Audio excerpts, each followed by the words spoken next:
¿Qué pasaría si pudiera perseguir la luz y finalmente consiguiera adelantarla? Esa pregunta se la hizo un joven de 17 años en su último año de secundaria. Años después, desarrollaría ese pensamiento y no solo revolucionaría nuestro concepto del espacio y el tiempo, sino que cambiaría de forma decisiva el de todo nuestro universo. Albert Einstein. E igual a mc al cuadrado. Albert Einstein nació el 14 de marzo de 1879 en Ulm, Alemania. Un año después, su familia se trasladó a Múnich, donde su padre estableció un pequeño taller electrotécnico. En 1894, cuando toda su familia se marchó a Italia, él se quedó solo en Múnich para terminar el bachillerato en el Instituto Luitpold. Pero no tardó en dejar las clases y reunirse con su familia. En 1895, Einstein retomó sus estudios en Suiza. 3 años después terminó la carrera de física en la Escuela Politécnica Federal de Zúrich. Tras una larga temporada sin encontrar trabajo, a principios del año 1902, consigue finalmente un puesto de técnico asistente en la Oficina Federal de Patentes de Berna. Ese trabajo le permite, de forma paralela, analizar numerosas cuestiones teóricas sobre física. No pasó mucho tiempo hasta que se reconociera el talento de Einstein. Su primera incursión la hizo en 1905, cuando publicó en los Anales de la Física su artículo sobre la electrodinámica de los cuerpos en movimiento, en el que explicaba el efecto fotoeléctrico. Por esa teoría cuántica recibió en el año 1921 el Premio Nobel de Física. En ese mismo artículo formuló su teoría de la relatividad especial. Esa teoría nació con los análisis que había realizado Einstein sobre la velocidad de la luz. Su planteamiento era muy sencillo. Si nos fuera posible movernos a la velocidad de la luz, podríamos viajar de forma paralela a una onda luminosa, de forma que la luz estaría permanentemente a nuestro lado y la veríamos en reposo. Por tanto, se pueden hacer afirmaciones sobre el movimiento de un cuerpo, si dicho movimiento se observa desde una posición concreta. Todos conocemos ejemplos de ello. ¿Quién se mueve?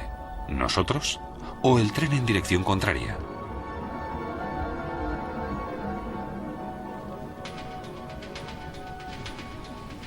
Algo parecido pasa cuando un coche circula, de forma paralela, a la misma velocidad que un tren. Desde el tren, el coche parece estar parado. Según la posición, se percibe bien el movimiento o no.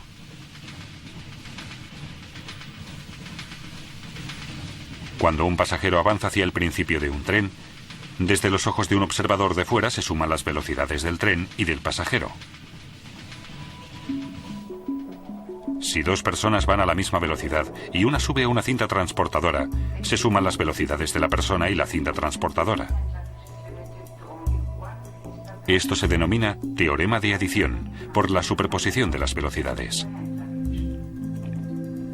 Aunque esta explicación nos pueda parecer coherente, presenta un problema con respecto a la velocidad de la luz. La luz tiene siempre la misma velocidad, 300.000 kilómetros por segundo. No se le puede ni sumar ni restar nada, independientemente del lugar de donde proceda la luz. La prueba de esta constante de la velocidad de la luz la lograron en 1887 los físicos Albert Michelson y Edgar Morley. Mostraron con un experimento práctico que la luz siempre tiene la misma velocidad. Esto llevó a Einstein a pensar que la velocidad de la luz no podía variar independientemente del observador o del punto desde el que se observara. La constante de la velocidad de la luz no solo cambió nuestra concepción de la velocidad en sí, sino también la del espacio y el tiempo. Se derrumba la idea de que solo existe un tiempo único y absoluto para todos los sucesos, pues el tiempo depende del observador y de la velocidad a la que éste se mueve.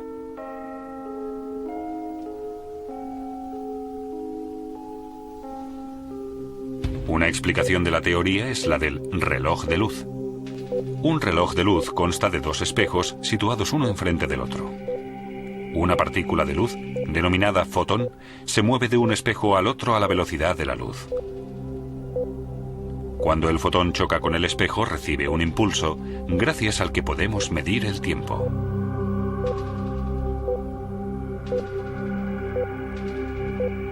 Pero si movemos uno de los relojes de luz a velocidad constante, el fotón, a los ojos de un observador estático, deberá recorrer una diagonal para chocar con el espejo contrario.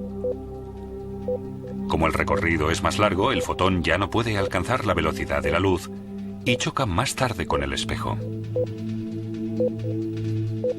Lo que significa que ambos relojes marcan tiempos distintos. El reloj de luz en movimiento va, para un observador estático, más despacio. Un experimento demostró este fenómeno en los años 70. Dos relojes atómicos se pusieron exactamente a la misma hora. Uno de ellos se metió en un vuelo regular, mientras que el otro se quedó en tierra. Al final se compararon los dos, y el reloj que fue en el avión se atrasó. Este fenómeno, por el que los relojes en movimiento van más despacio, se ha denominado dilatación del tiempo. Otro experimento de ello es la paradoja de los gemelos. Un astronauta vuela en su nave 10 años en el espacio. Su hermano gemelo se queda en la Tierra. Los dos tienen 30 años. El astronauta vuela 10 años a 260.000 kilómetros por segundo. Después regresa a la Tierra, para lo que tiene que invertir otros 10 años. Cuando regresa tiene 50 años de edad. Sin embargo, al llegar comprueba que su hermano ha envejecido un total de 40 años y en la fecha de su regreso ha cumplido ya 70 años. Pero los viajes a la velocidad de la luz no son una fuente de juventud. Cuando el astronauta regresa a la Tierra, comprueba que ha envejecido a la mitad de velocidad, pero durante su viaje también ha vivido la mitad. Ha comido, bebido, pensado y dormido la mitad. En 1959 se demostró, mediante un experimento sobre la aceleración de las partículas realizado con muones en el Centro Europeo de Investigación Nuclear en Suiza, que esos sucesos no solo se dan en un ámbito científico, sino en la vida real. Los muones son partículas de la familia de los electrones. La particularidad que tienen es su corta vida. Solo 10 microsegundos después de formarse se vuelven a dividir. El experimento demostró que si los muones se aceleraban hasta casi la velocidad de la luz, viven 3 veces más. Con la aceleración, su reloj interno se ralentiza realmente con respecto a los muones estáticos.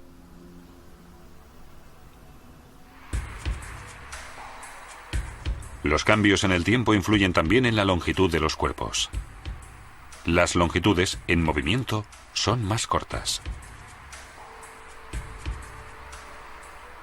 ¿Una prueba? Calculamos la longitud de este tren, que circula a una velocidad regular, multiplicando su velocidad por el tiempo que invierte. Pero a causa del movimiento del tren, el tiempo pasa más despacio. El objeto nos parece más corto cuando está en movimiento que cuando está en reposo.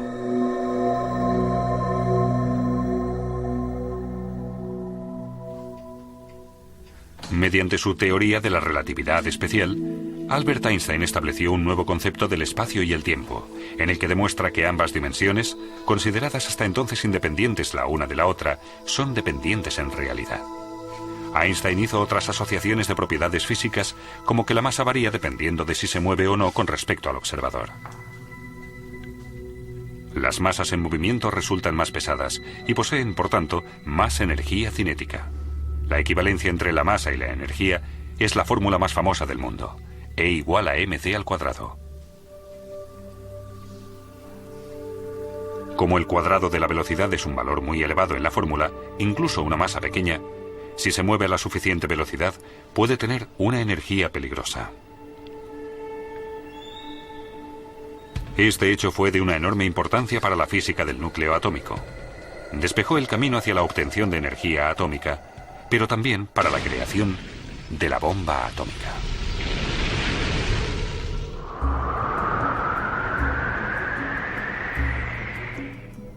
De la teoría de la relatividad especial, también se deriva el hecho de que no se puede superar la velocidad de la luz. El aumento en la velocidad aumentaría también la energía cinética del cuerpo y con ella la masa. Y lo mucho que cuesta aumentar la velocidad de un cuerpo pesado, lo sabemos todos por experiencia. Para acelerar el cuerpo a la velocidad de la luz, haría falta una energía infinita. Pero en 1905, todos estos datos solo eran de naturaleza teórica. Muchas pruebas que demostraron la teoría de la relatividad especial no llegaron hasta muchos años después. En 1909, Einstein obtuvo un puesto de profesor en Zúrich. Se dedicó entonces al único ámbito de la física que había quedado aparcado en su teoría de la relatividad espacial, la gravedad.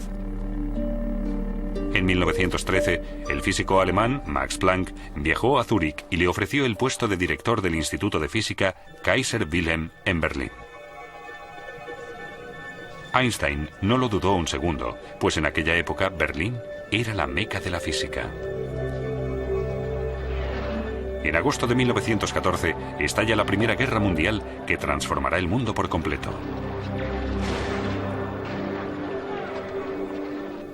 Durante la guerra, Einstein siguió trabajando tenazmente con el fin de encontrar una solución definitiva al problema de la gravedad.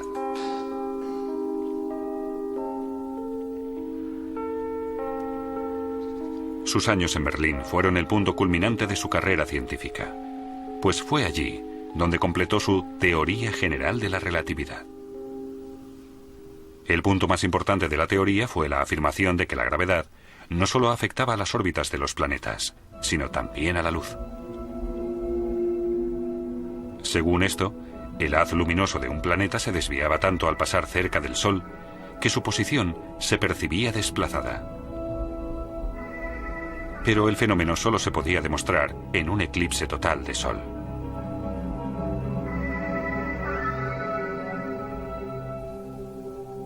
En noviembre de 1915, Einstein calculó que el ángulo de curvatura del haz luminoso de una estrella al pasar cerca del Sol era de 0,3 grados.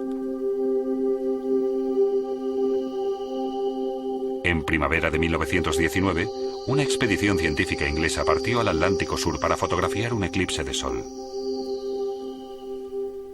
Y efectivamente, la expedición confirmó los cálculos de Einstein.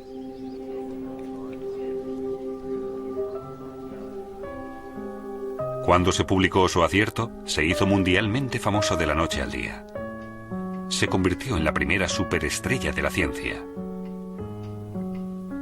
Pero Einstein no estaba satisfecho. Después del éxito de su teoría de la relatividad, se propuso la búsqueda de una teoría de campo unificada, una fórmula universal para todos los fenómenos físicos.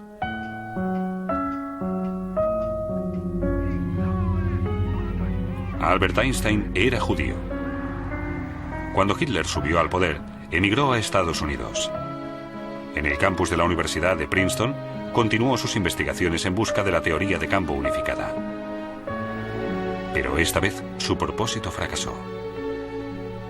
Albert Einstein murió el 18 de abril de 1955 en el Hospital Judío de Brooklyn, Nueva York. Ese día, el mundo perdió al físico más importante del siglo XX. El hombre, que con su teoría de la relatividad parecía haber vencido al tiempo, tuvo que doblegarse como un humano más ante el fin de sus